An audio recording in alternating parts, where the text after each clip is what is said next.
Am I the idiot for not answering any contact from work while on maternity leave? I work for my cousin. We're in the same field, but he owns a business.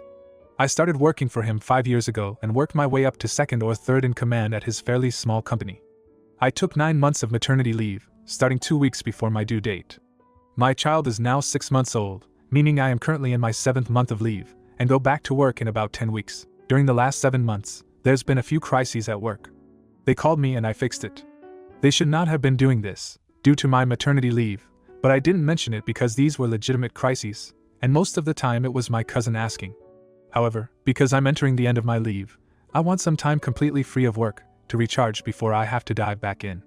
So, starting 2 weeks ago, I stopped answering my phone. At some point it died, so I put it in a drawer, and haven't plugged it in since.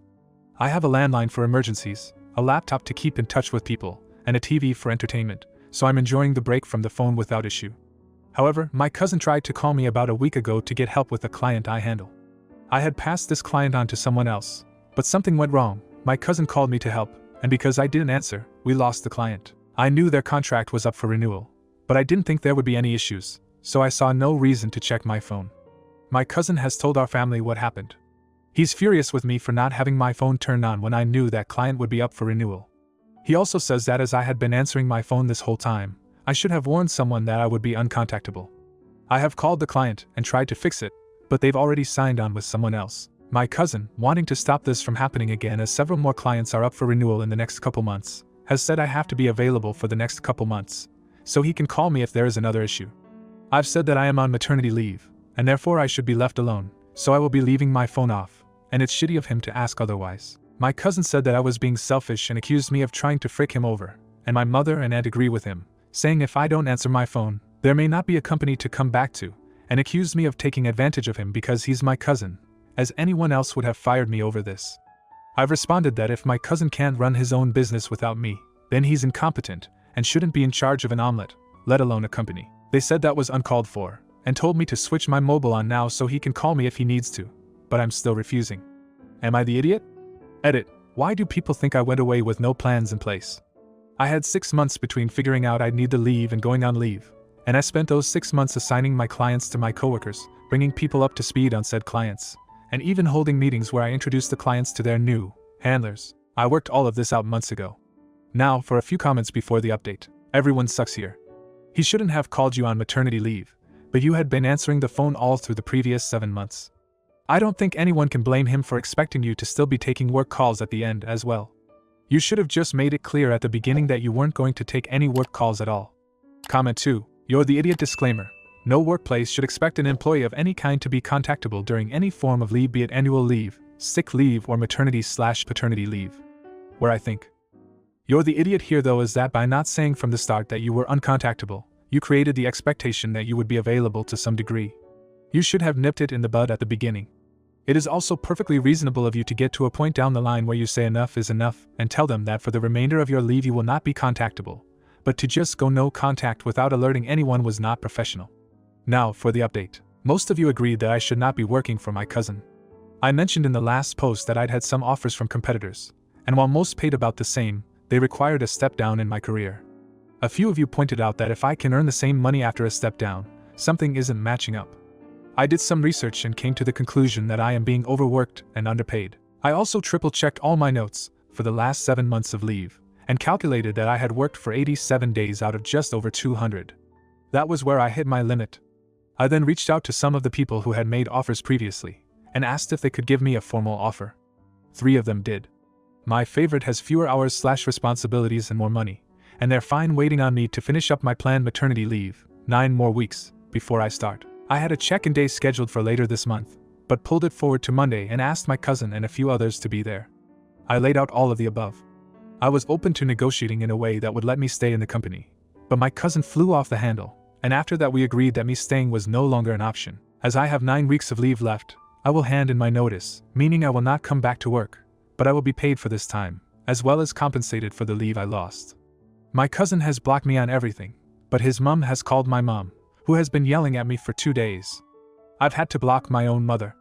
My cousin is attempting to rally our entire family against me, but I have Nan on my side, so he is not succeeding. I am never working with my family again. Comment 1. Congrats on the new opportunities coming to you soon. Everyone should remember, nobody enters into a work relationship with family anticipating it turning into messy poop. Nobody.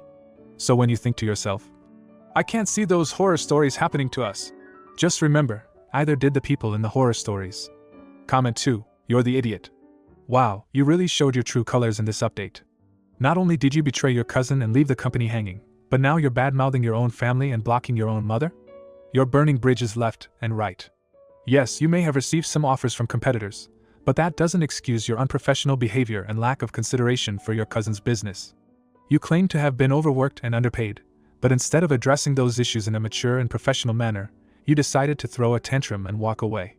Now, for the next story. Am I the idiot for telling my fiancé he can't invite his uncle, aunt, and cousin to our wedding? Last night my, female 27, fiancé, male 29, had a nightmare that woke him up.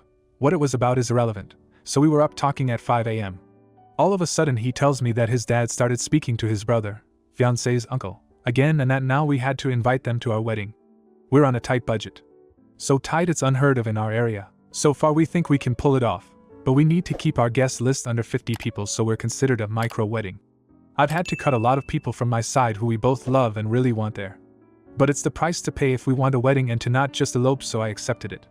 His sister has absolutely tortured me the entire 10 years we've been dating. Not enough characters to get into details. It makes me sick to my stomach to be in the same room as her. But he said, she's family, she has to be there. So I gave in and reluctantly said fine. Because of how she treats me, they're definitely not close anymore. But he says, she's still my sister. We're at our 50-person limit. We can't invite more people. So I told him hard no to his aunt, uncle, and cousin coming. Besides, his aunt is just as bad as his sister. She doesn't even want us together. I don't want two people who make me uncomfortable. This aunt, uncle, and cousin did not congratulate us on our engagement, nor have they ever reached out to my fiancé to say hello, happy birthday, ask to see him, ask how he is, etc.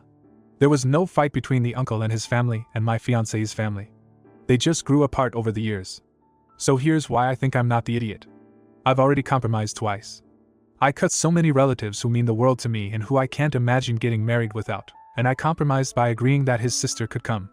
Also, I had to knock 2 additional people off so there was a spot for his sister and her boyfriend. So I feel like I've done my share of compromising and losing out in the guest list department. In addition to my personal feelings, we have a strict limit from the venue that keeps us under 50 people. If we go above that, we're considered a regular-sized wedding, which adds thousands in fees that would put us too far over budget. This is the cheapest venue in our area and they all have similar rules, so switching isn't an option. I think I might be the idiot because it is his family.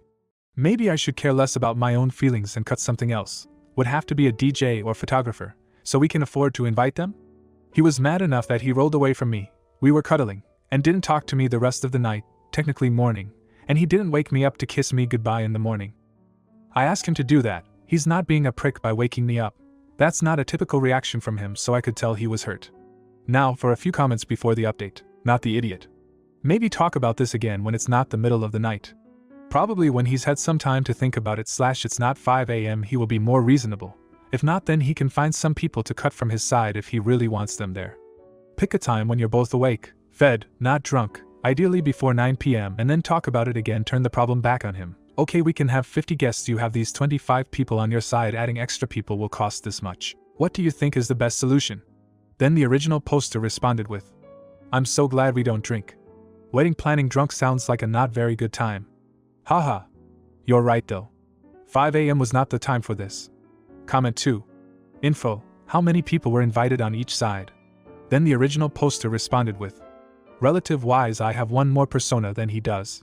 But we've been together 10 years, so at this point anyone not related to us is our friend, not really mine or his. So I guess that's equal to? I could try to go in and try to divide up the friends if you think that matters. Now for the update. Hi everyone. I figured I'd update on my last post. Most gave great advice, others took giant leaps based on one post. Some people thought we should break up over this or that we shouldn't have gotten engaged in the first place. Character limits meant leaving out a lot of details regarding that stuff.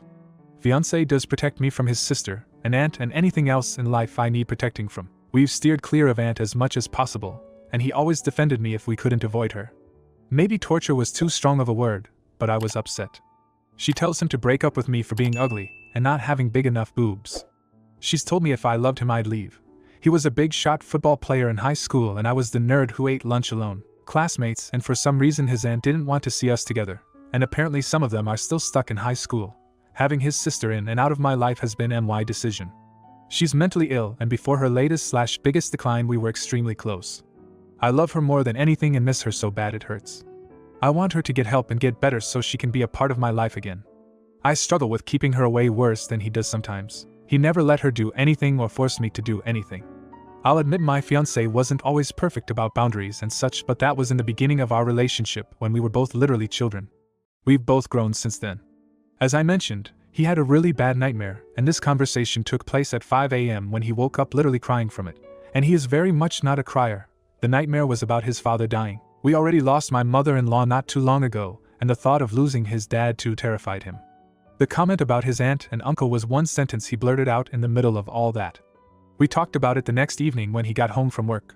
He brought it up to me first, actually, and said, "Please forget what I said last night. It would be really stupid to invite those three.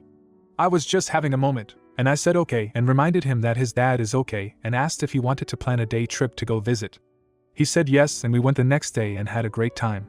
Oh, I also asked him why he would roll over and ignore me, and he said his intention was to keep talking, but he genuinely just fell back asleep, which I believe because he was literally snoring moments later.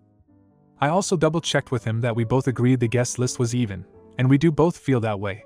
Some friends are mutual and don't belong on one side or the other but are definitely a both sides thing.